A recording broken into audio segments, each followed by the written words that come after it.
Everyone has written Brazil off. And honestly, you can see why. 24 years without a World Cup, a qualifying campaign so bad they nearly didn't make it, 3 managers in one cycle, a 4-1 humiliation by Argentina in Buenos Aires, and a Copa America where they won just 1 game before going home early. So yeah, on paper, Brazil looked like a team in crisis. But here's the thing nobody is talking about. This Brazil side, right now, under Carlo Ancelotti, is quietly becoming one of the most dangerous teams at this entire tournament. Not because of Neymar, not because of the history, but because of how they play and who they have. Vinicius Jr. coming off back-to-back Champions League titles under the same manager now leading this team. Rodrygo, Raphinha, who some people genuinely think is the best player in the world right now, and Endrick, a 19-year-old who scored in his 6th minute off the bench on international debut and hasn't stopped since. This is not the Brazil of 2014 or 2022. This is something different, something more complete, something the world is seriously underestimating. And in this video, I'm going to show you exactly why. The fall. How bad did it get? To understand why this Brazil team is different, you first need to understand just how far they fell. Because this wasn't a gradual decline, this was a collapse.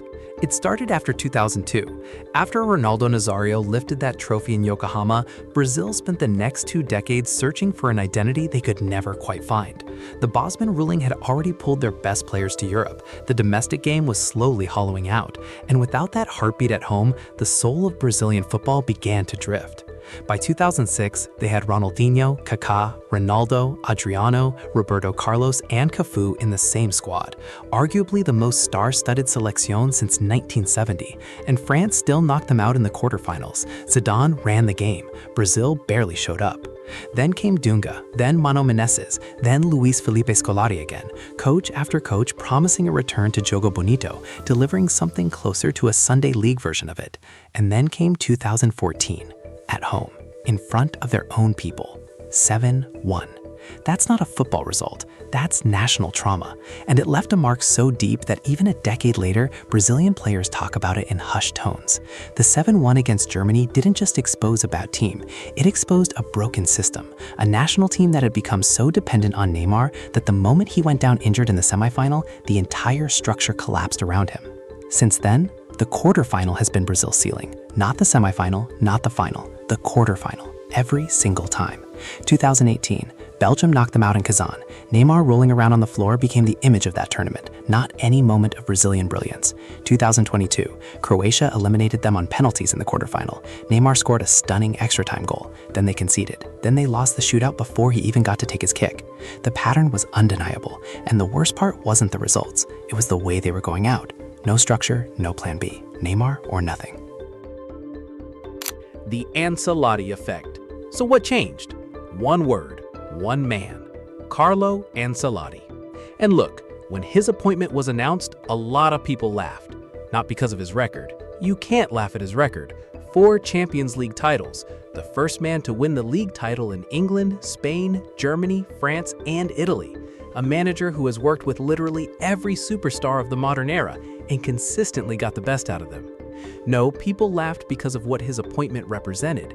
Brazil, the most successful nation in World Cup history, had gone outside their own country for the first time ever to find a coach, a foreign manager, an Italian. For a football nation as proud as Brazil, that stings. But here's what those people missed. Ancelotti didn't just arrive as a name, he arrived as someone who already knew this squad better than almost any Brazilian coach could. Vinicius Jr. coached him at Real Madrid through his transformation from a frustrating winger into one of the best players on the planet. Rodrygo, same. Casemiro played under him twice. Endrick, he's the one who told the boy to go on loan to Lyon when Real Madrid weren't giving him minutes, a decision that turned Endrick from a promising teenager into a complete attacker. This isn't a manager parachuted in with no context. This is the one man in the world who has the trust of the senior players, the tactical intelligence to organize them, and the man management to handle the egos. He has top players, and I'm sorry, I'm a bit arrogant, but he has a top manager. I think that combination is going to be very, very difficult for any team in the world to handle.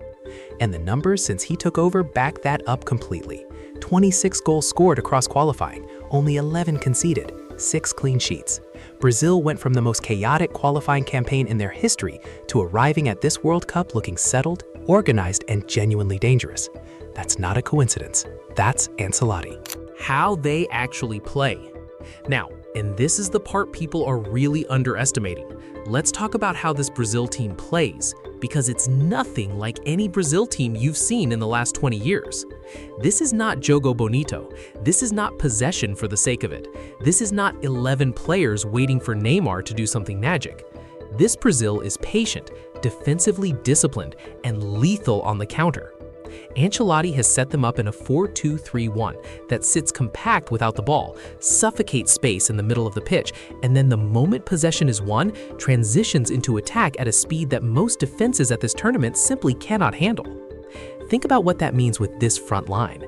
Vinicius Jr on the left, moving at full speed and behind a defense that's just been caught pressing.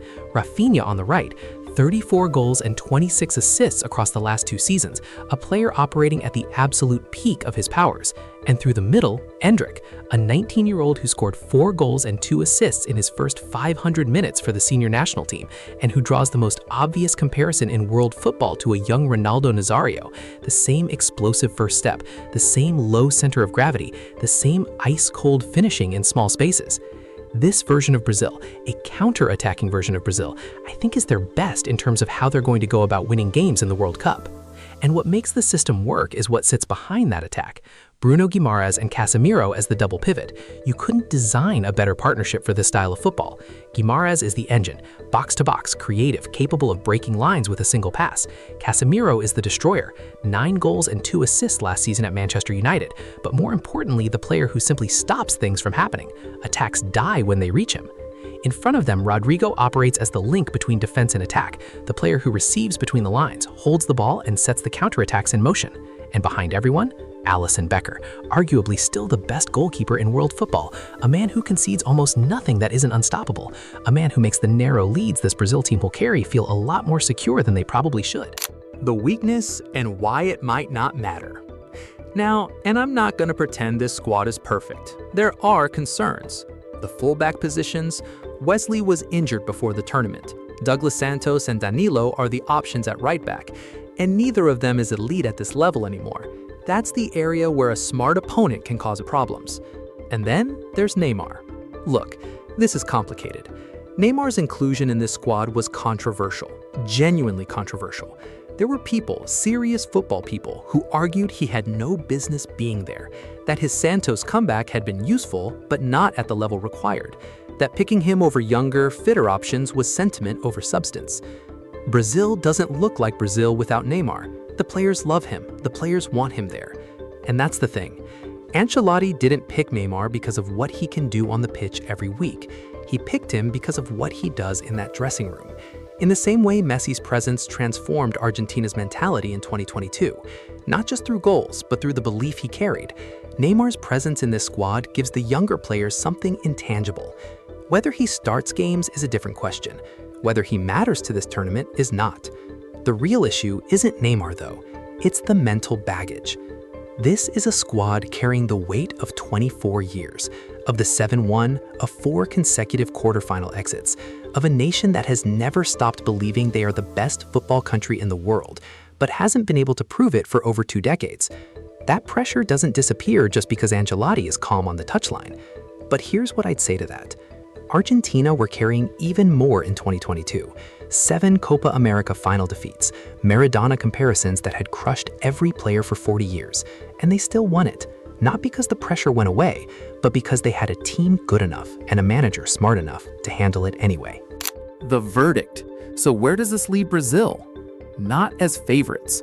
France and Spain deserve that conversation ahead of them right now. Argentina, as defending champions, are right in the mix. But as dark horses? As the team nobody is quite ready for?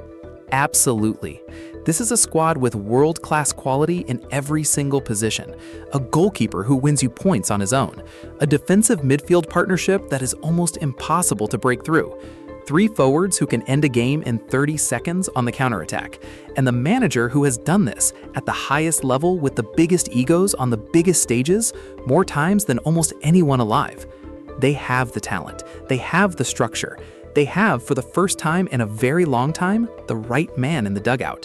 Brazil are not the same team that embarrassed themselves in qualifying. They are not the team that cried on the pitch in 2014. They are not the Neymar or nothing side that fell apart every time he got injured. This is something new, and the teams at the top of this tournament's power rankings would do well to start paying attention, because Brazil are more dangerous than you think, and the rest of the world is about to find out why. If you enjoyed this video, like and subscribe for more content like this. Also, don't forget to hit the notifications bell so you never miss a beat. And with that, we'll see you in the next video.